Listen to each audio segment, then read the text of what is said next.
essentially we said, what are we going to talk about? And we fell into a kind of winners and losers framework, but there were a number of notes that didn't really attach to that. So it's at least three ideas, sort of the winners, the losers, and interesting observations. Ministry of Investment, you'll recall, is colored by a slow or a measured, a risk-averse pace of innovation.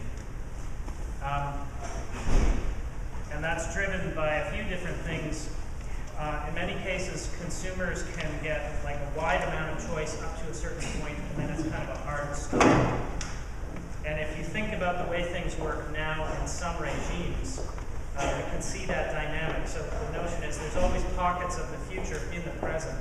In this particular future, things like signing up for a carrier and being locked in that contract, that kind of thing colors the scenario.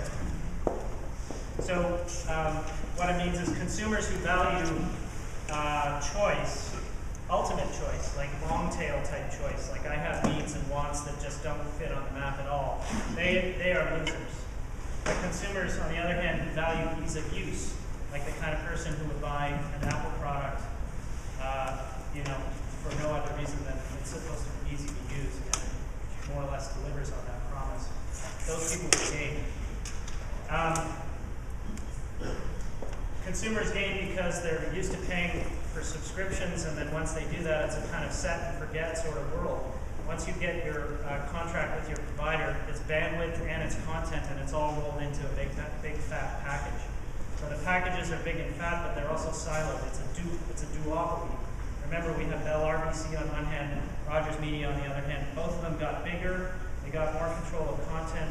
They have more control of eyeballs and all of that. And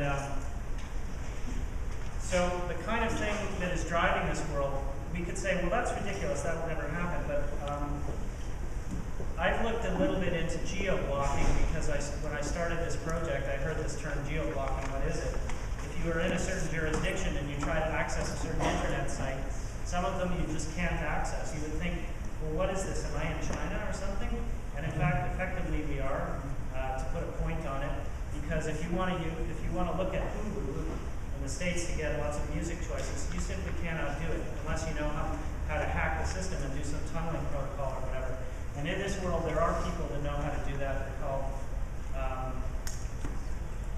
switchers or tappers, and they know how to join the fiber optics lines and get everything that they want, but they are the outlaws.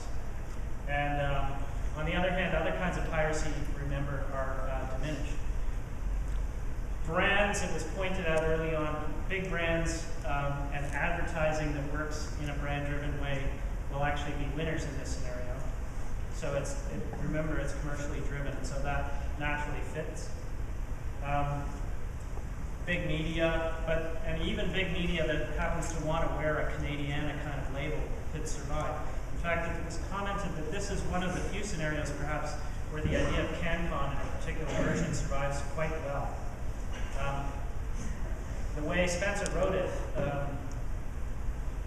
some small companies might take some risks and stand out all the more because of it, because the whole environment is very risk averse. And if they happen to strike pay dirt, they'll get bought up by one of the big media companies for a 2-year contract. It's much like the kind of pay dirt that you hit now if you sign with a major label as a small record. Or in fact, Christian pointed out that's how the game world works right now. Small independent creative producers, they come up with a creative product, they get signed to a very big game producing company, and then they're asked to serialize that and pump it out. And it came out as Grand Theft Auto version 14. Like essentially, that's the model. There was a question. Yeah. Google is doing that a lot too. Google is doing that too. Yeah, that's right. So if you're a small software company and you come up with a great idea, that kind of merger and acquisition, that kind of acquisition that we see now. In fact, that was Spencer's model because he's from the cluster and he has a small company called Communicate New Media, I should say. And he goes to the band festivals and stuff like that, and he sees that pattern. I just wanted to say the model is only one of a number on display in the games industry. So, for example, you have completely independent distribution in the same way that you have boutique small indie studios in the same way that you have small indie studios who distribute across a number of networks. So we have, for example, in Toronto, a company called Metanet and Cut Games have 360, as well as available on the internet. So there isn't a lockdown, if you like, in the way you're structuring things. There is a number of different experimental models where indie developers are reaching the market on their own. Point well taken. So I certainly am prone to caricaturizing things sometimes. I guess I'll, in the spirit of symmetry, I'll give you all license to do the same thing as long as if someone calls you on it, like Emma just did for me, then we say, okay, I hear that. Because obviously things are not black and white. But part of the scenarios technique is to colorize the world in a very extreme way. And that the purpose, like I suggested, is it's sort of like an imaginative mental stretching exercise. So you imagine if things got to that point, what would we do then? So that's how you build your resilient strategies, that they could, like, probably we're not going to have a tsunami and an earthquake in Ontario because we don't live near the, but we could have a typhoon or a hurricane of sorts. We have had hurricanes come through here before.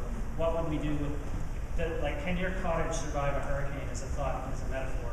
And normally you wouldn't worry about it. Normally you wouldn't board up all the windows.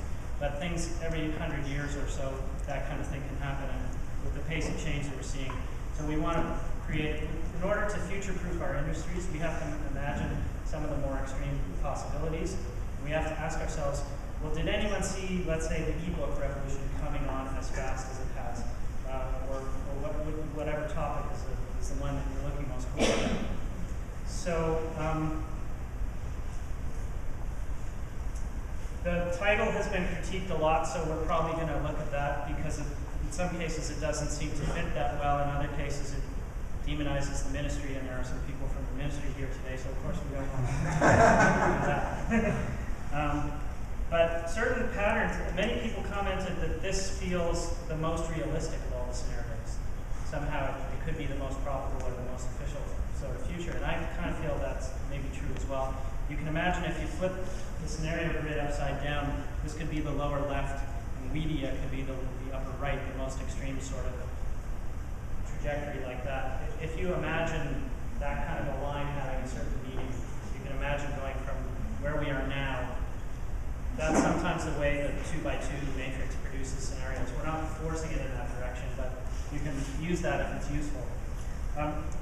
Other sorts of innovations that might succeed here would be, 3D or big games or IMAX type things, like very spectacular things. Just in terms of perhaps calling something, it seems to me that this is sort of like a 1984, rather than a future-looking type of scenario. It's a Orwellian type of scenario, and therefore, I'm not sure. I'm not sure if we were looking at it sort of through the front mirror or through the rearview mirror when we're asked to consider such an extreme.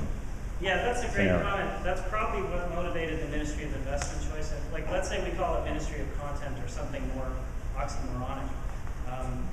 It's sort of Terry Gilliam, right? It's sort of resilient, and it is sort of Orwellian. And it's probably motivated in part by the feeling we get when we interact with these telco companies. Mm-hmm. Like I'll tell you, like, 2-second story. When I bought my iPhone, I went like 30 seconds over the buyer's remorse time limit. Like, you can use your phone for 10 minutes. If you use it for 10 and a half minutes, no way are we going to rip up your 3-year contract.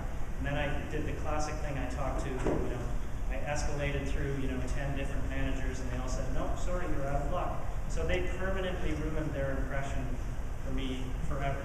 Like, I will never forgive Rogers for effing me over like that. But, it's what happens when you have big bureaucracies where all the power is concentrated. Like, what is my choice? To go to Bell and have the same experience with them? Mm-hmm. There's no real competition. Yeah.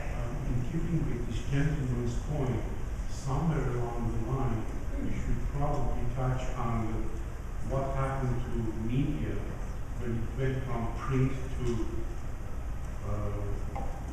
radio, from radio to television, and from there to computers, because I feel very strongly that what is going to happen in the near future, it's not that much of a difference when it happens from screen to radio, from radio to television.